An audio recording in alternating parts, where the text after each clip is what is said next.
Salut les petits potes. Alors aujourd'hui, 4e capsule, hein, comme j'avais dit la semaine dernière. On se retrouve cette semaine pour une nouvelle vidéo. Et cette fois, la 4e capsule sera dédiée à la PC Engine.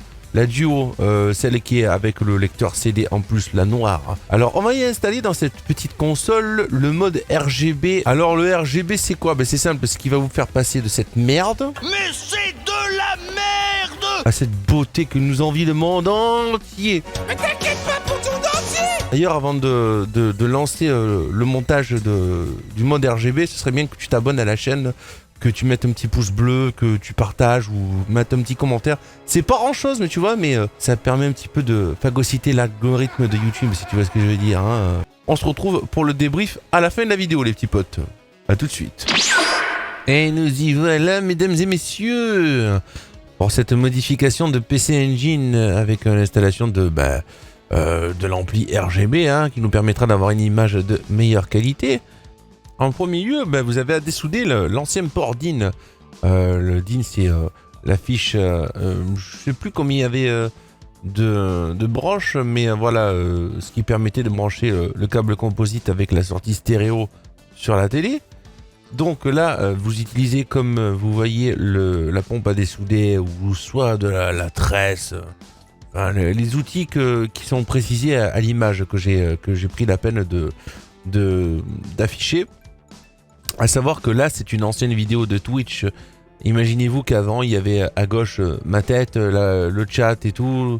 Donc là, comme je vous ai dit, on a conservé un maximum de vidéos pour pouvoir faire des contenus à peu près de qualité, tout monter, tout comme il faut sur YouTube.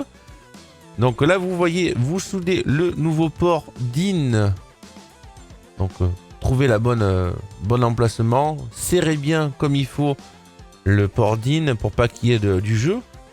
Et une fois que c'est fait, voilà, vous pouvez y mettre du flux si vous en avez envie, mais comme c'est de la soudure qui n'est pas très compliquée, vous n'avez pas, ce n'est pas obligatoire. Certains diront qu'il faudrait en mettre. Moi, je suis pas partisan pour en mettre de partout non plus. Là, en l'occurrence, vous n'en avez pas besoin réellement. Voilà. Alors, première étape, on va souder le premier fil de C-Sync. Le C-Sync, c'est la synchro de l'image qui permet que l'image soit stable sur votre téléviseur ou sur votre upscaler. Voilà, c'est la synchro de l'image qui fait l'alignement parfait sur votre télé. Donc, on y va doucement. On met du flux et on fait la première application légère. Alors là, vous avez vu, j'ai fait un petit pont de soudure avec du flux. On vient lécher les patounes jusqu'à ce qu'il n'y en ait plus d'étain. Et surtout, ne pas oublier de nettoyer bien votre panne. Sinon, ça sert à rien qu'on essaye d'enlever l'étain s'il y a le bordel, si vous avez votre panne qui est plein d'étain. Donc une fois que c'est nettoyé, vous voyez, ça part tout de suite. Prendre en compte qu'il faudrait vraiment que vous utilisiez pour votre repère personnel des filtres de différentes couleurs. Moi, je l'ai fait pour le confort visuel de la vidéo et pour le live de Twitch, puisque cette vidéo vient du live Twitch, comme je vous avais dit au début.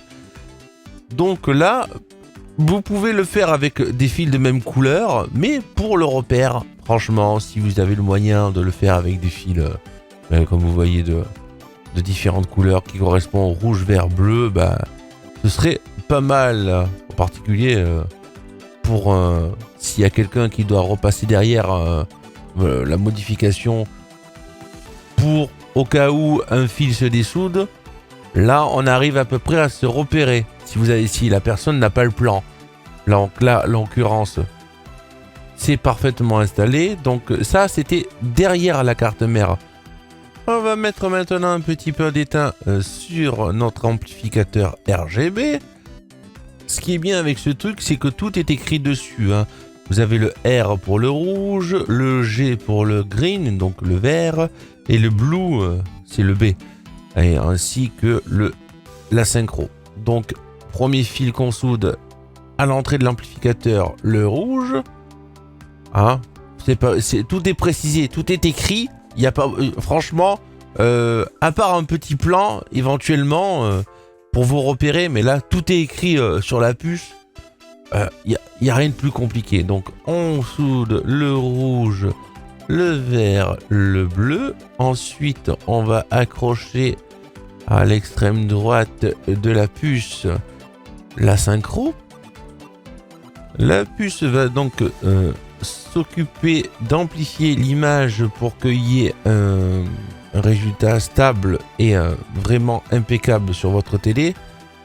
Et ensuite, on vient sectionner l'ancienne synchro sur la sortie DIN pour y souder directement après l'amplificateur RGB le fil qui vous permettra d'avoir directement la sortie comme il faut de la synchro de l'image sur votre téléviseur. Donc je fais le test de continuité pour voir si le contact a bien été coupé. Il a été coupé. Là, directement, on va s'occuper maintenant de souder les fils à la sortie de l'amplificateur. Donc pareil, rouge, vert, ensuite bleu, et puis la synchro. Alors comme vous voyez à droite de l'ampli, il y a 5 volts et ground. Donc GND et 5V. Il va falloir souder des fils à un condensateur qui se trouve directement sur la carte mère. Donc pour repiquer le 5 volts, bon, comme vous voyez là, j'essaie quand même de faire de mon mieux de souder le fil comme il faut. Hein. C'est pas petit ce truc là, mais bon, si t'as le doigt qui tremble comme je t'ai dit au début de la vidéo, ça va pas être tellement efficace que ça. Donc on soude le fil pour le 5 volts et le fil pour la masse. En premier lieu, donc à la sortie de ce condensateur qui se trouve ici, on va souder le 5 volts. Bon là, j'ai pas fait l'accroche comme il faut. J'ai pas utilisé tellement de flux sur cette vidéo, hein, je dois vous avouer, mais franchement, c'est une opération de routine. Des fois, il n'a vraiment pas besoin de se faire chier. Donc là, comme je vous disais, la synchro qu'on a coupée tout à l'heure, on y met la nouvelle directement, le C-Sync. On vient étamer sur la prise DIN un petit peu d'étain, histoire de pouvoir directement souder le fil sans trop forcer, sans trop chauffer le plastique. Donc au moins tout est préparé, on prend la pince, on soude le fil bleu. Alors aussi, il ne faut pas oublier que j'ai fait une petite erreur. Hein, j'ai inversé le rouge et le bleu. Donc on s'est retrouvé avec une image assez rigolote. Regardez, vous allez voir par vous-même le petite erreur que j'ai faite. Bon, ça arrive à tout le monde. Hein. Tant qu'on n'a pas fait exploser la machine, ça va. Bon, c'est sûr que maintenant, c'est pas des machines qui coûtent 50 centimes. Hein. Mais là, ça va. On n'est que sur un signal vidéo. Il n'y a rien de violent et on n'a pas branché du 5 volts dessus. On a juste inversé de couleur. Donc, l'erreur a été rectifiée après. Ne vous en faites pas. Alors maintenant, on va enlever les petits condensateurs que vous voyez ici qui servent à... comment vous expliquer quand vous avez un signal propre sur les PC Engine, il s'avère qu'il y a un signal qui s'appelle le jailbar. Ça fait comme des barres verticales sur une télé à tube cathodique, ça se voit pas trop, mais si vous avez un écran plat, ça a tendance à un peu plus apparaître. Donc on va y souder des nouveaux condensateurs qui sont un peu plus appropriés et ainsi avoir l'image la plus nette possible. C'est-à-dire que si on a un OSSC derrière, on est relativement proche de l'image qu'un émulateur pourrait fournir. Alors je vais rajouter un petit détail. Il n'y a pas si longtemps sur Twitter, il y a une personne qui a fait apparaître un sujet comme quoi la PC Engine, une fois le mode RGB installé, il y avait une petite palette de couleurs qui disparaissait par rapport au composite. Je pense que ça va être rectifié dans les années à venir, mais ça apparaît que sur quelques jeux et juste une palette de couleurs dans le soleil couchant, enfin dans le ciel plutôt. En dehors de ça, franchement, faut vraiment chipoter, hein. Quand on voit le résultat qu'on a après avoir installé la puce RGB, enfin pas la puce, l'amplificateur RGB, voilà, faut vraiment chipoter. Mais je pense que à l'avenir, en ce qui concerne la palette de couleurs, pour avoir le respect au maximum de ce qu'a voulu l'éditeur du jeu, il va falloir s'y coller et le faire. Donc là, comme vous voyez, on continue à enlever les anciens condensateurs. De toute façon, on les réutilisera plus ceux-là. Alors, un peu d'étain sur votre panne.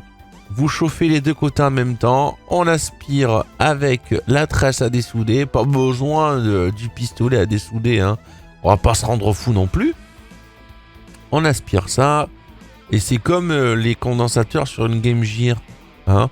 On chauffe d'abord un côté, on pousse vers la droite ou vers la gauche si on est droitier ou gaucher. Et on installe les nouveaux condensateurs céramiques. Et c'est pas plus compliqué que ça. Et à la fin, vous avez l'image impeccable sur votre console. Moi, perso, je l'ai fait sur plusieurs consoles. Et le résultat est vraiment bluffant. Donc, je vous encourage à le faire. Et ça permet d'éviter d'avoir ce mauvais signal composite. Vous voyez le résultat. C'est tout bonnement fantastique. Voilà. Allez, les petits potes, on va se retrouver bientôt pour le débrief de la vidéo. Ah, c'est bon, on dirait l'émulateur.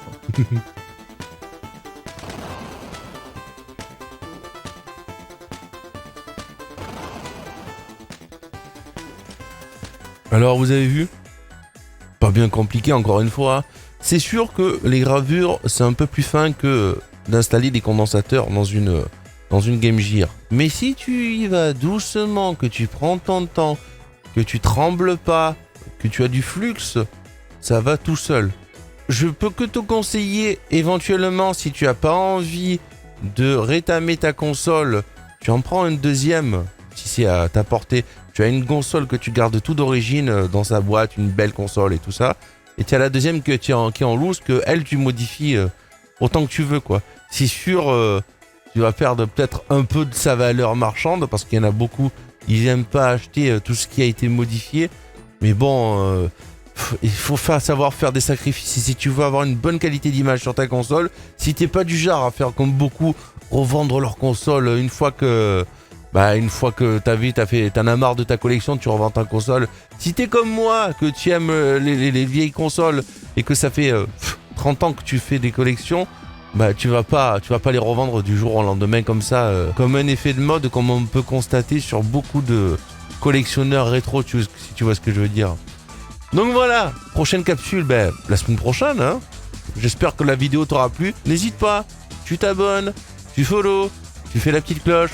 Tu commandes si ça te plaît, tu partages sur les réseaux sociaux, je te fais des bisous, je te dis à la semaine prochaine, je te remercie d'avoir été là, et puis prends bien soin de toi, des bisous, à la prochaine, et bonjour, bonsoir, ciao ciao.